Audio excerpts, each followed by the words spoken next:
Okay, so I know only one person asked to do more, but I honestly just want to share all these stories because they're really fun.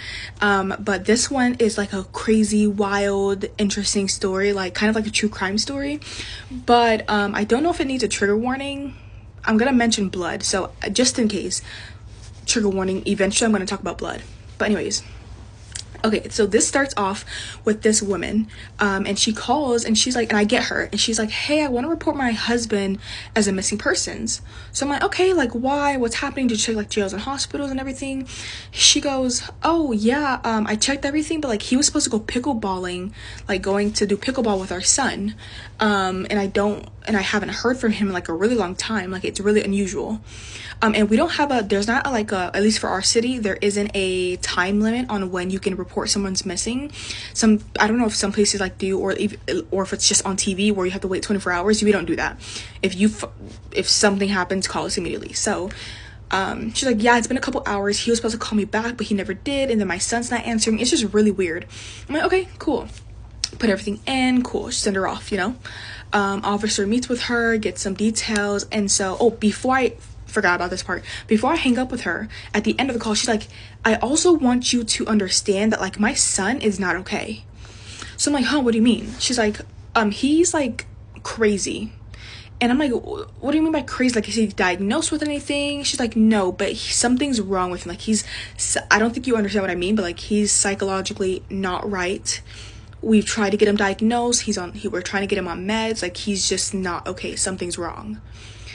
And I was like, okay, we're gonna try and do our best, okay.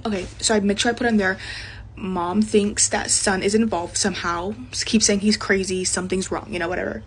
So anyways, the day go by, the next day I come into work, everything like that, and it's like a hot call. A hot call means like hands on deck, the city shut down, like we need to be looking at everything, at this call.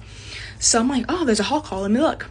And it's my parents' apartment complex, because they live in an apartment. And I was like, oh. So I'm reading up on the call, because whenever there's something at my parents' complex, I want to let them know, like, hey, police are outside, don't go outside, or hey, someone's running around your complex, do not. I warn my parents in advance. And I looked and I was like, oh, this is really strange. That's my parents' complex. So I'm reading through it, and then I see the woman's name that I recognize from yesterday, who reports her husband is missing. And I was like, this is crazy. Turns out, long story short, the husband was deceased because, okay, so I guess the son lives in those apartment complex. So the husband went to they're an adult son's house at that apartment complex. At that apartment complex. And I guess they got into it, like argued or something, and the son unalived him. And when we say unalived, we mean like brutal, like whatever the word is, unalived. So much so that when you walked into the house, when the police got there, he wouldn't answer the door. They bang on the door like, hey, come out, like I know you're in there, blah, blah. The son like peeks through the door like, hey, how you doing? And police just bust in there, and you can see trails of blood leading to the back. And you could see like it was so much blood that he even tried to mop it up. Also, there was witnesses that saw him take things to the trash can.